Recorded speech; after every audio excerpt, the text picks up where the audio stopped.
distinguished guests, colleagues and friends. It's with great pleasure that I welcome you to the School of Physics and Astronomy at Monash for the presentation of the 2014 Robert Street Doctoral Prize in Physics. As you know, the prize is named in honour of Professor Robert Street, AO, who passed away on the 4th of July 2013.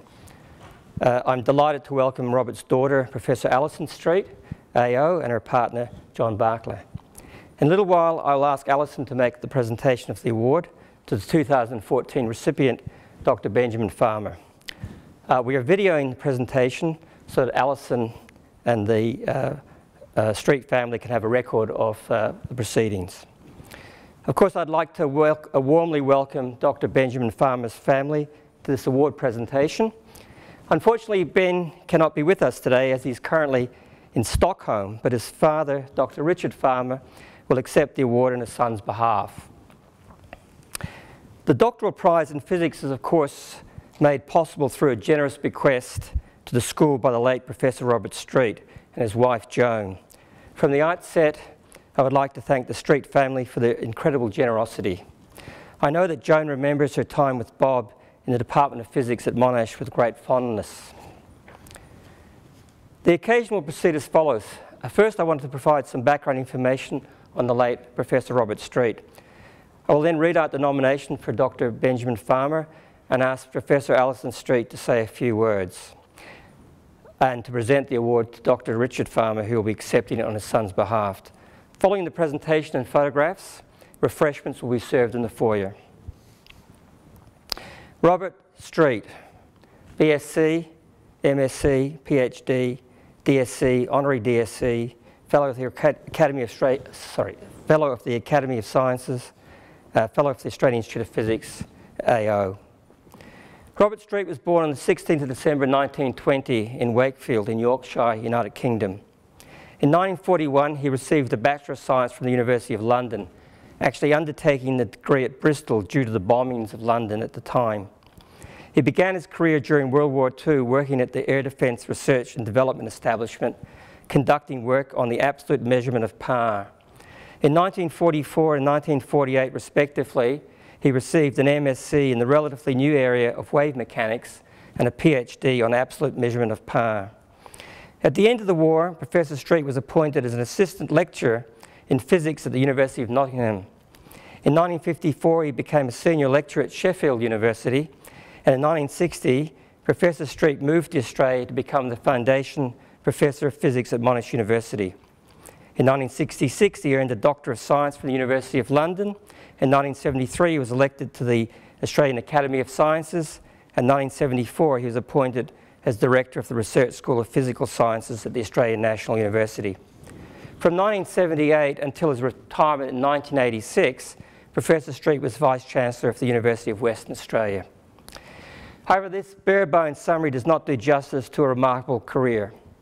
It was my pleasure to have been taught by Professor Street in the early 1970s and to experience firsthand the obvious joy he had for physics, especially experimental physics. Robert's practical bent derives from his earliest days and possibly from having been the son and grandson of coal miners. His father was his role model, and Robert reflects that we built all sorts of things, including crystal wireless sets and valve sets. In those days, our houses had gas but no electricity, and the valve sets had to be driven by great big accumulators, lead-acid cells with 120-volt dry batteries for the high voltage. The soldering was done with a soldering iron, which quite often was heated by gas, or in an emergency, you could stick it into the kitchen fire to heat it up. I've always thought, said Robert, that in almost any endeavour, if you can discover things for yourself, even though they've already been known for many, many years, this is a great encouragement to continue. The young Robert Street, even at age 12, had an ambition to pursue a career in physics, deriving encouragement from an inspiring teacher. This teacher must have been truly inspiring because Robert's stated aim at age 12 was to become a professor of physics. Although Robert won an exhibition to the University of Oxford, he was ultimately not admitted there because he did not fulfill the Latin requirement. The classics of Greek and Latin were not taught at his preliminary school. In Robert's own words, my translation from Latin into English depicting a troop of Roman soldiers as crossing a river disguised as water lilies, well, that was unreal. Instead, Robert started at King's College London in 1940, but not in the Strand, but in Bristol. Because of the bombings, King's College had been evacuated from London to Bristol, just when Bristol itself was to become a bombing target. During his time at Bristol, Robert met his wife Joan. In fact, he met her during an air raid. Joan was studying history at King's College, and during the war she worked at Bletchley Park, where the Foreign Office had its code-breaking operations.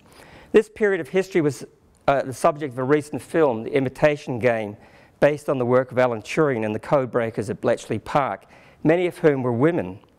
Robert was told that he was not to ask Joan what she did at Bletchley, and he never did, and she never told him. After 70 years of marriage, that's something.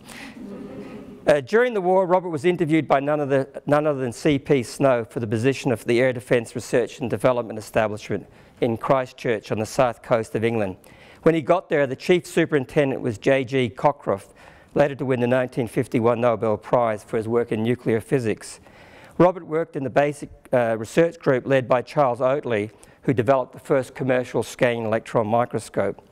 He worked on radar and developed techniques for measuring the power output of signal generators used to calibrate the receivers that were incorporated into radar sets. Radar being a technology that was pivotal to the war effort. It was during his wartime work that Robert became interested in solid-state physics.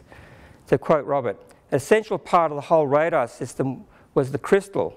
A crystal and a wire contact. Without those, it would have been impossible to get the sensitivity you require for centimetric radars."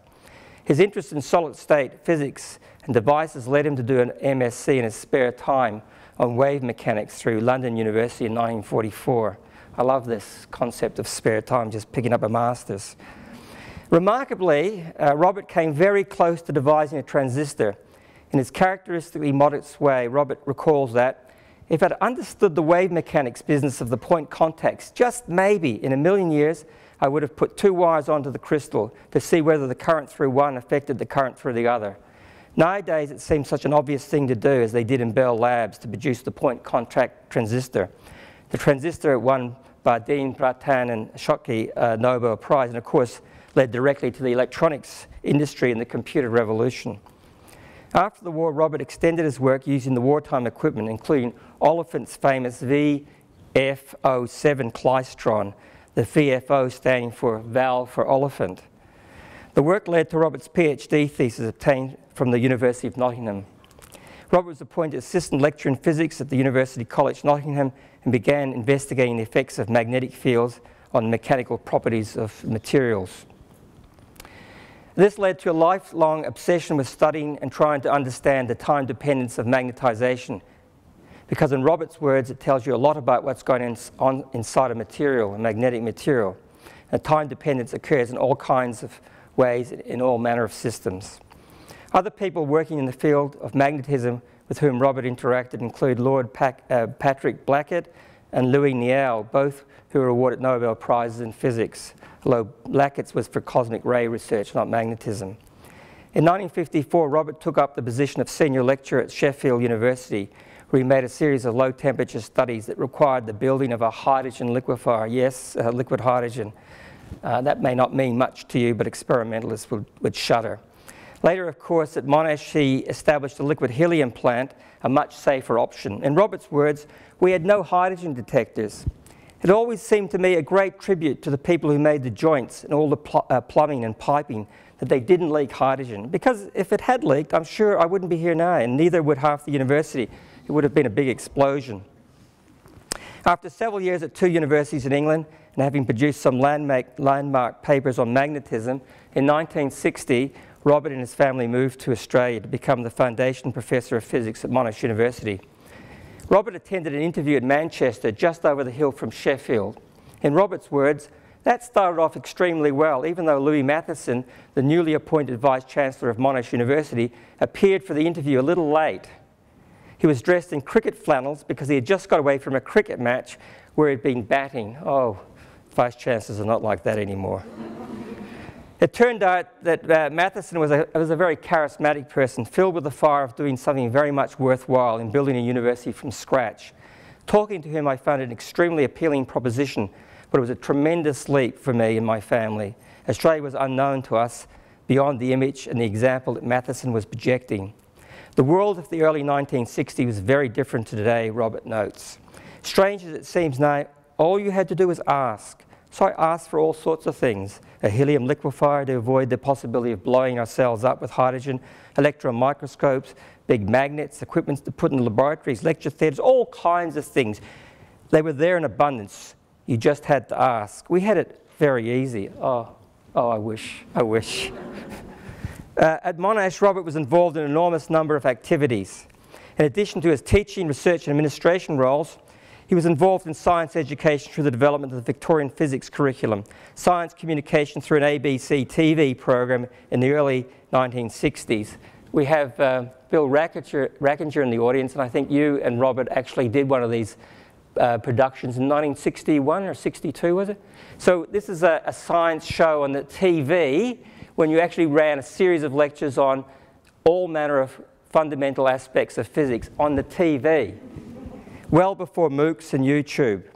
He was involved in professional development through the Australian Institute of Physics and Science Policy and Funding, working with the Australian Atomic Energy Commission, the National Standards Commission, the Metric Conversion Board. In fact, you may not realise it, but Robert was the man who brought us kilograms and metres. And the ARGC, which was the precursor to the Australian Research Council. And this list is by no means exhaustive. In Robert's words, when you're interested in doing things, you just do them. That's really what was happening.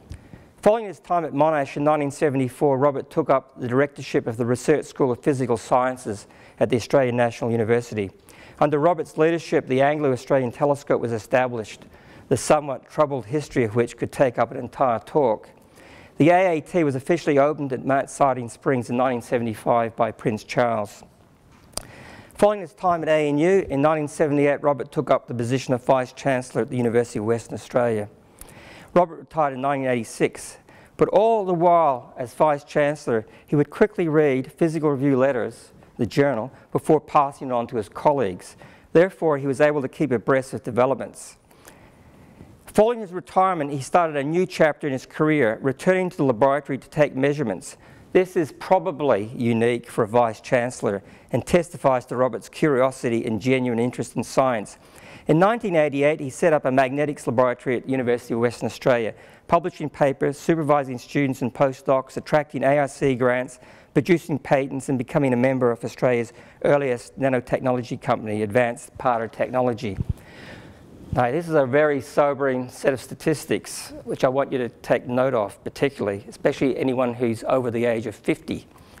During his retirement, Robert supervised 17 PhD students, published 125 refereed high-impact publications, including publications in Nature, in areas encompassing a wide range of areas with multiple papers attracting 100 to 200 citations, to say nothing of outputs. I say that's not bad for a retiree. So the bar's been raised for those that aren't retired. I'm looking at staff here. Professor Street has received numerous awards, including an Honorary Doctor of Science, Fellowship of the Australian Academy of Science. He was made an Officer of the Order of Australia in 1985 in recognition of the enormous contributions to Australian education and research. In 2011, we were fortunate to have Robert join us for the 50th anniversary of teaching research in physics at Monash. We took him on a tour of the Australian synchrotron, and it was remarkable to observe how many interesting and probing questions he asked the young scientists. He asked some fantastic questions, and he was in his element. It was clear how much he relished being in an experimental facility and interacting with the next, or perhaps in his case, the next generation of scientists. To quote from Robert, someone has said that this life in science is rather a childlike existence. I think it is. And as soon as you lose the idea of wonder at very simple things happening to you, you might as well go and be a grumpy old man somewhere else. So this very short overview of the career of Professor Robert Street, known affectionately to all staff and students simply as Bob, does not do justice to a remarkable man and a stellar career. Bob was an inspiration to us at Monash in the 1960s and 70s, and I hope this award named in his honour will be an inspiration to future generations of physicists. It is now my great pleasure to welcome Robert's daughter, Professor Alison Street, to make the award. Let me just say a few words about Alison before inviting Alison and Richard up. Alison was the head of hemostasis and thrombosis at the Alfred Hospital and Vice President Medical of the World Federation of Haemophilia.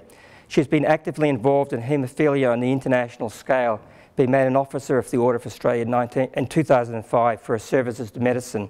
She's a Chief Examiner for the College of Pathologists and actively involved in the College of Physicians.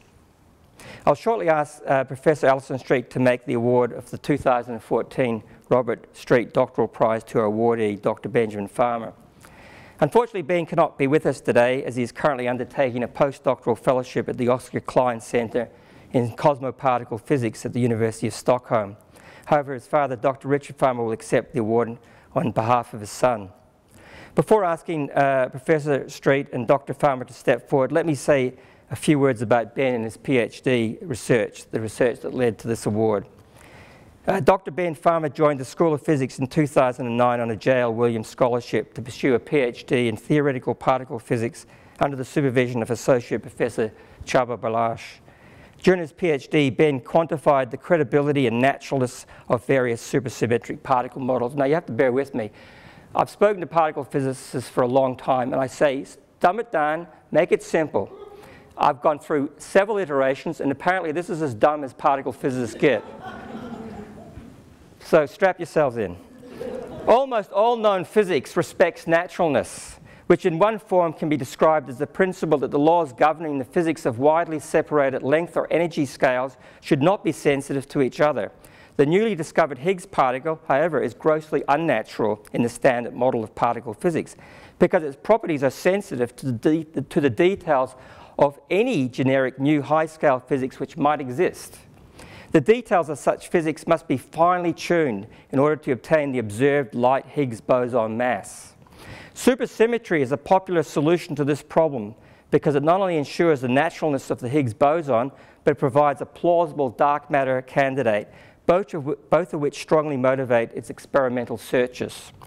However, not all supersymmetric models solve the Higgs naturalness problem equally well.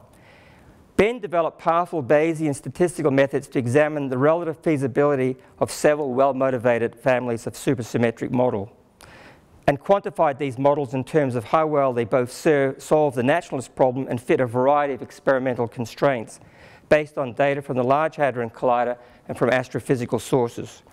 Research carried out during Ben's PhD led to 6 papers, including 4 in the highest impact factor journals: Physical Review Letters, Physical Review D, European Physics Journal, and Journal of High Energy Physics.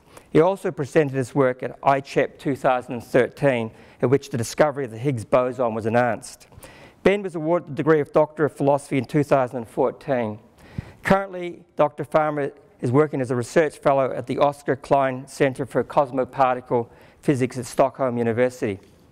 It is therefore my pleasure to award the 2014 Robert Street Doctoral Prize in Physics to Dr. Benjamin Farmer. May I ask Alison and Richard to step forward? Well, thank you very much again, Michael. This is the 3rd time that we've been here, and I think it's almost time to send my brother along. He lives in Perth. He'll have to come and do it fairly soon. And thanks to Jean for all the organisation, and thanks to all the past and present members of the physics department. It's nearly 55 years, and I was reflecting with Bill Rackinger, who I think was Dad's first academic appointee at Monash, so always delighted to catch up with Bill. This prize was implemented before Dad's death, so he was very interested in hearing he's very proud of the connection to Monash.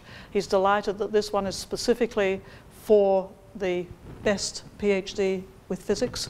There's a similar award at the University of Western Australia, which is awarded by the Board of Graduate Studies to the best PhD in the university, and quite often it goes to the physics department. So I'm sure that would be exactly the same as it would be at Monash, and I would congratulate Ben as being in that. In today's presentation, Michael, a couple of things I really took on with the Higgs boson, because Dad was so excited when that was announced. It was something he had been following for years, and he was so excited about it. And I really do congratulate Ben in being able to understand Bayesian analysis, because it's something that completely defies me. When I'm asked to review manuscripts, I always hand it back when it's got the word Bayesian analysis in it.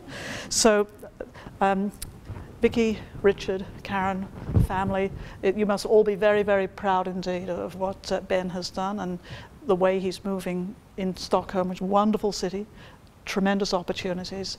Must be very proud of a very clever son. So congratulations, and we'll give him a bit of money too. Thank you very much.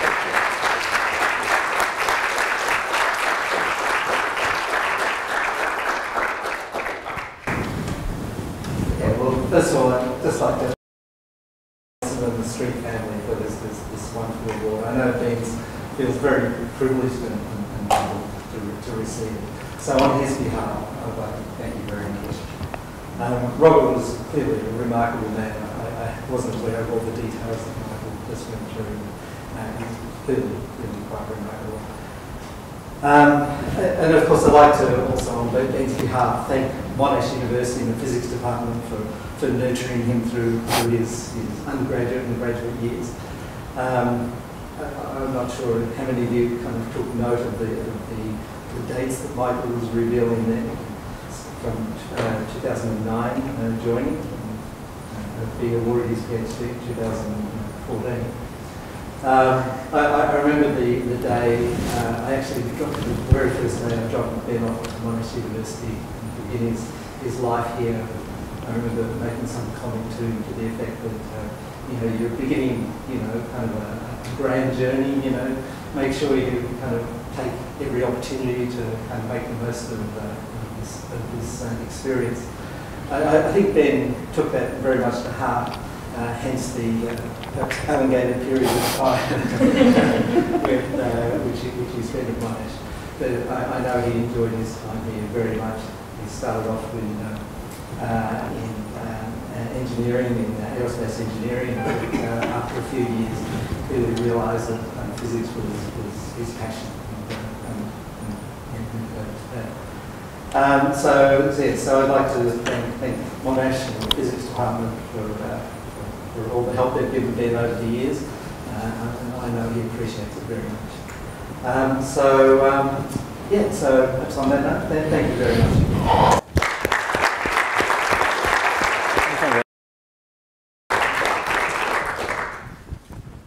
We actually have some words from Ben.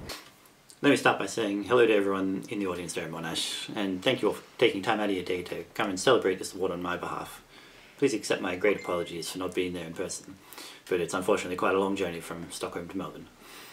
My apologies too for not appearing via the miracle of video conferencing. However, by the time this recording is played, it will be approximately 2 AM in Stockholm, and I suspect that had I been speaking live, I would have had trouble stringing together sentences for you. It's hard enough right now. Finally, as a novice in the art of recording myself like this, I resolved to do this in one take. I figure that it will be both more authentic this way and will also make my inevitable mistakes more forgivable. So to begin, let me give my great thanks to the Street family for making this award possible. It's a great honour to receive it, in particular because there are a number of very deserving theses submitted in the department last year, so I'm most humbled to have mine chosen for this award. Of course, I could never have completed the work without the help and support of many people, so let me take the time to acknowledge them now. First, my great thanks to my supervisor, Chaba Balash, for his excellent guidance and for supporting me in what was in many ways an unconventional project. I also owe my current job to him, since he got me involved in the Gambit project, which is what I now work on in Stockholm. My great thanks are also owed to the School of Physics, who supported me in many ways throughout my PhD. From, of course, the usual things like giving me a workspace and administrative support, to providing travel support to go to summer schools in Europe early in my PhD, as well as conferences, to providing me with a higher standard of living than the average PhD student, thanks to a J.L. William Bequest Scholarship.